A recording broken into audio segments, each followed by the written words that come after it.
আসলে কতটা ঢালু, এটা একটা সিঁড়ি, এরকম শত সিঁড়ি পাড়ি দিয়ে আসতে হবে আমাদের চন্দ্রনাথ পাহাড়ে। এদের তো এনার্জি ডাউন হওয়ার কারণে আমি কি তোকে ফ্যামিলি মেম্বার হিসেবে যাবো নাকি ছোট ভাই ফুটো হিসেবে? ফুটো খাচ্ছে। বাইরে হিসেবে তাহলে আমার সমস্যা না, আমি ছোট ভাই হিসেবে গেলে আমার তো সমস্যা নাই, যাবা নেই। এখানে খাবারের দাম একটু বেশি, কিন্তু এটা সমস্যা নাই। এত কষ্ট করে উপরে ওঠানো হয়, এটা কিছু বেশি না নিলে এদের আসলে চলে না। এটা হচ্ছে একটা সিঁড়ি, এরকম 100 সিঁড়ি পাড়ি দিয়ে চন্দ্রনাথ পাহাড়ে উঠতে হয়।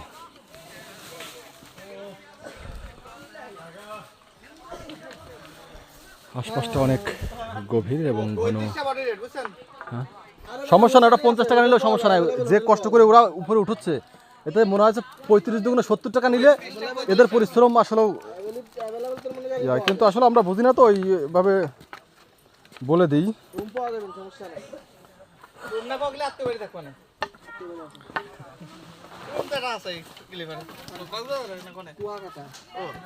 সামনে এরকম আর একটা সিঁড়ি।